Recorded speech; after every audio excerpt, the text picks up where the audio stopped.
Ide penundaan pemilu mencuat lagi. Dalam politik dagang sapi yang brutal, skenario berbahaya ini tidak mustahil. Saya Nana Rizky dan inilah Opini Tempo.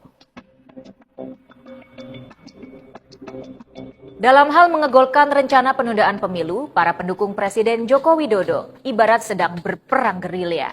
Jika publik tengah lengah, mereka melempar isu itu ke masyarakat. Jika reaksinya negatif, gagasan itu diredam. Di bawah tanah, upaya melanggengkan kekuasaan Jokowi setelah 2024 terus dilakukan. Lontaran terbaru datang dari Menteri Koordinator Politik Hukum dan Keamanan Mahfud MD. Dalam rapat bertajuk Transformasi Lemhanas RI 4.0 di Lembaga Ketahanan Nasional Lemhanas, ia menyebutkan perbincangan tentang perpanjangan masa jabatan presiden tidak melanggar hukum.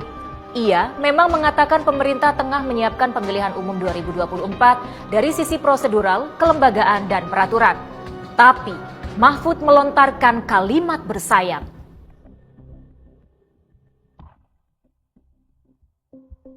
Pernyataan Mahfud MD melanjutkan apa yang ramai beberapa tahun lalu. Pada Maret 2021, politikus Partai Gerindra Arief Poyuwono mengaku didorong lingkaran kekuasaan menyuarakan gagasan Jokowi 3 periode. Metode yang akan dipakai adalah membuka peluang Jokowi maju lagi dalam pemilu 2024 atau memperpanjang masa jabatan presiden dan anggota Dewan Perwakilan Rakyat maksimal 3 tahun. Kedua skenario tersebut akan ditempuh lewat amandemen Undang-Undang Dasar 1945. Sejumlah pengamat melihat kemungkinan lain, situasi darurat berupa konflik sosial dan ketidaksiapan Komisi Pemilihan Umum sebagai alasan penundaan pemilu. Awal 2022, ide penundaan pemilu disampaikan anggota kabinet dan ketua partai politik pendukung pemerintah.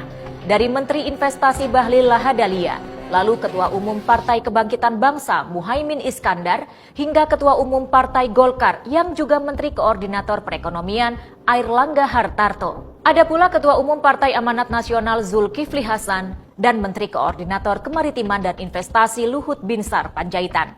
Relawan pendukung Jokowi dan kepala desa yang tergabung dalam Asosiasi Pemerintah Desa Seluruh Indonesia menyuarakan hal sama. Pakar hukum tata negara Yusril Iza Mahendra dikabarkan mendapat misi membuat kajian penundaan pemilu. Gerilya, mungkin strategi yang jitu untuk mencapai tujuan lancung dan tak mudah.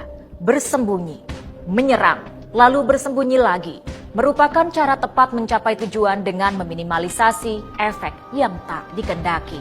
Syukur-syukur jika berhasil. Jika gagal, pelakunya bisa buang badan dengan mengatakan rencana itu aspirasi masyarakat yang harus dihormati. Ketua Umum Partai Demokrasi Indonesia Perjuangan Megawati Soekarno Putri sudah tegas menolak gagasan itu. Mega menginginkan terjadi peralihan kekuasaan dan ia mungkin menyiapkan anaknya Puan Maharani sebagai calon presiden. Para kandidat presiden semestinya juga menolak itu. Hanya partai kecil atau partai yang tak memiliki kandidat berelektabilitas cukup yang tergoda oleh gagasan penundaan pemilu. Mungkin ada pula pejabat oportunis, pengusaha pemburu rente, aktivis bosan kere, atau intelektual kelas kambing yang masuk barisan. Dalam politik dagang sapi yang brutal seperti saat ini, penundaan pemilu memang bukan gagasan muskil. Meski ada pula analisis lain, gagasan penundaan pemilu merupakan upaya Jokowi menekan PDIP agar menerima Ganjar Pranowo sebagai calon presiden. Ganjar adalah kader PDIP yang memiliki elektabilitas tinggi tapi belum mendapat restu Megawati. Apapun motifnya, usaha menunda pemilu merupakan pengkhianatan terhadap demokrasi. Jika berhasil, usaha itu akan menarik mundur sistem ketatanegaraan ke masa pra-reformasi 1998 yang otoriter dan korup. Pernyataan Mahfud MD yang memaklumi diskusi tentang penundaan pemilu berkembang di masyarakat tak pantas diucapkan pejabat negara, pembantu presiden hasil pemilihan 5 tahunan. Selain bisa mengadu domba, percakapan semacam itu cenderung manipulatif, terutama jika dasarnya pro kontra di masyarakat untuk amandemen konstitusi. Jabatan presiden cukup 2 periode agar terjadi sirkulasi kekuasaan. Orde Baru mengajarkan pejabat yang lama memerintah akan menyeleweng dan korup. Hanya penguasa yang memiliki sifat-sifat seperti itu yang mendorong penundaan pemilu 2024. Simak opini dan liputan selengkapnya hanya di majalah.tempo.co.